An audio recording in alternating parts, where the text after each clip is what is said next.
আমি তো একে খারকোল নামে জানি, কেবলমাত্র বর্ষাকালেই দেখা মেলে।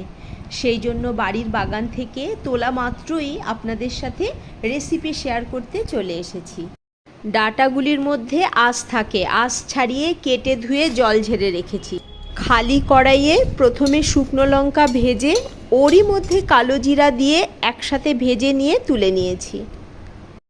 কড়াইয়ে অল্প করে সর্ষের তেল দিয়ে গরম হলে রসুন হালকা করে ভেজে তুলে নিয়েছি। রসুন ভাজার অবশিষ্ট তেলে দিয়ে দিচ্ছি কেটে ধুয়ে জল ঝেড়ে রাখা খারকোল। এখন নাড়াচাড়া করে নুন দিয়ে প্রয়োজনে ঢাকা দিয়ে মজিয়ে নিয়ে তারপর ভাজা করে নিতে হবে। ভেজে নেওয়ার কাজটা অবশ্যই গ্যাসের ফ্লেম লো টু মিডিয়ামে রেখে কিন্তু করতে হবে।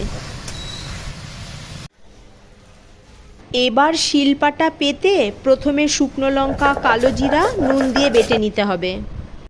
এখন শিলপাটাতে পড়বে ভেজে রাখা রসুন ও খারকোল পাতা, তারপর সুন্দর করে বেটে নিতে হবে। বাটাবাটি শেষ করে নিয়ে অল্প সর্ষের তেল দিয়ে মাখিয়ে তারপর গরম গরম ভাতের সাথে খেয়ে দেখুন। কমেন্ট করে কিন্তু জানাতে ভুলবেন না আপনার কাছে কেমন লেগেছে।